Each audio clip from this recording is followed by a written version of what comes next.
অসমীয়া জাতিৰ হাৰ্টথ্ৰব হৃদয়ৰ স্পন্দন জুবিন গাৰ্গ ডাঙৰীয়াই এনেকুৱা নাছিল যে বিজেপি দলটো এটা বটলা পাৰ্টি। আজি তেওঁলোকে নলবাৰীত চূড়ান্ত বটলামি প্ৰকাশ কৰি দিলে। অসমৰ সব মানুহে যি সময়ত জুবিন গাৰ্গৰ ন্যায়ৰ বাবে মানে একেবাৰে শুব পৰা নাই ন্যায় বিচাৰি, যি সময়ত জুবিন গাৰ্গৰ ন্যায়ৰ বাবে মানুহে খোৱা বোৱা ভালকৈ কৰিব পৰা নাই, যি সময়ত অসমৰ মানুহে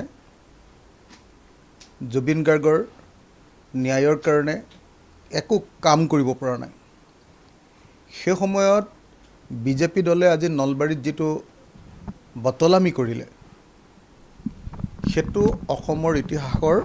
ৰাজনৈতিক ইতিহাসৰ আটাইতকৈ ডাঙৰ এটা কৌতুক আৰু জুবিন গাৰ্গৰ প্ৰতি এটা চূড়ান্ত অপমান। যি চৰকাৰৰ হাতত জুবিন গাৰ্গক ন্যায় প্ৰদান কৰাৰ দায়িত্ব অৰ্পণ কৰা হৈছে, সেই চৰকাৰ চলোৱা ৰাজনৈতিক দলটোৰ সভাপতি আৰু মন্ত্ৰীসকলে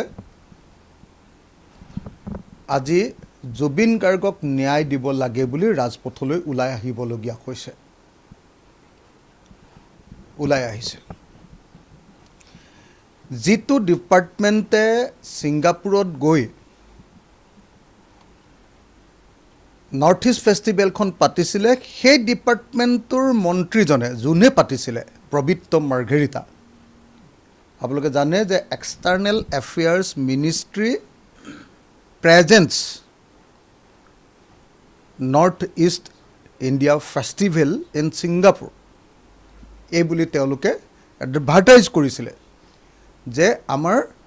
বহিৰ পৰিক্ৰমা ডিপাৰ্টমেণ্টে আচলতে ছিংগাপুৰত নৰ্থ ইষ্ট ফেষ্টিভেল পাতিছে আৰু নৰ্থ ইষ্ট ফেষ্টিভেল পাতিবলৈ লৈ গৈছে আমাৰ মৰমৰ জুবিন গাৰ্গক, আৰু জুবিন গাৰ্গক তেওঁলোকে ষ্টেট গেষ্টটো কৰা নাই, নেশ্যনেল গেষ্টটো কৰা নাই আৰু নিৰাপত্তাও প্ৰদান কৰা নাই, আৰু তেওঁলোকে জুবিন গাৰ্গক টান মাৰিছে, নিৰাপত্তা প্ৰদান নকৰি মাৰিছে। মাৰি এতিয়া সেই নিৰাপত্তা প্ৰদান নকৰি যে মাৰিলে, সেই নিৰাপত্তা প্ৰদান নকৰা ডিপাৰ্টমেণ্টটোৰ মন্ত্ৰী প্ৰবীত্ৰ মাৰ্ঘেৰিটা তেওঁ আহি এতিয়া আন্দোলন কৰিছে যে জুবিন গাৰ্গৰ ন্যায় লাগে। মইতো ভাবোঁ যে জুবিন গাৰ্গৰ ন্যায় বিচৰা আন্দোলনৰ এটা প্ৰধান দাবী হ'ব লাগে যে প্ৰবীত্ৰ মাৰ্ঘেৰিটাক গ্ৰেপ্তাৰ কৰিব লাগে। প্ৰবীত্ৰ মাৰ্ঘেৰিটাৰ ডিপাৰ্টমেণ্টটো প্ৰত্যক্ষ বা পৰোক্ষভাৱে জুবিন গাৰ্গৰ মৃত্যুৰ কাৰণে জগৰীয়া, কাৰণ এক্সটাৰ্নেল এফেয়াৰ্ছ মিনিষ্ট্ৰীয়ে নৰ্থ ইষ্ট ফেষ্টিভেল পাতিছিল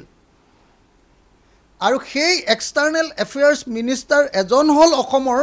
ৰাজ্যিক মন্ত্ৰী প্ৰবীত্ৰ মাৰ্ঘেৰিটা। সেই প্ৰবীত্ৰ মাৰ্ঘেৰিটাই আজি যেতিয়া নলবাৰীত ৰাখি ন্যায় দিব লাগে বুলি প্ৰতিবাদ কৰিছে, ডাবুল ইঞ্জিনৰ চৰকাৰ, কেন্দ্ৰতো বিজেপি, ৰাজ্যতো বিজেপি, তাৰ পাছত মানুহৰ বুজিবলৈ বাকী নাই যে বিজেপি চৰকাৰে জুবিন গাৰ্গৰ ন্যায় কেতিয়াও প্ৰদান নকৰে, ৰহস্যজনক মৃত্যুৰ প্ৰকৃত ন্যায় কেতিয়াও প্ৰদান নকৰে। এওঁলোকৰ কাৰণে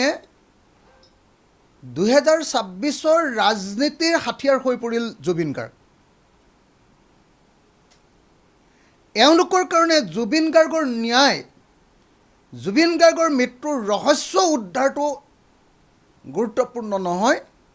এওঁলোকৰ কাৰণে মুখ্যমন্ত্ৰী হিমন্ত বিশ্ব শৰ্মাক উদ্ধাৰ কৰা আৰু 26ৰ নিৰ্বাচনত কেনেকৈ জুবিন গাৰ্গৰ মৃত্যুৰ বিষয়টোক ৰাজনৈতিক ৰূপ দিব পাৰি তাৰ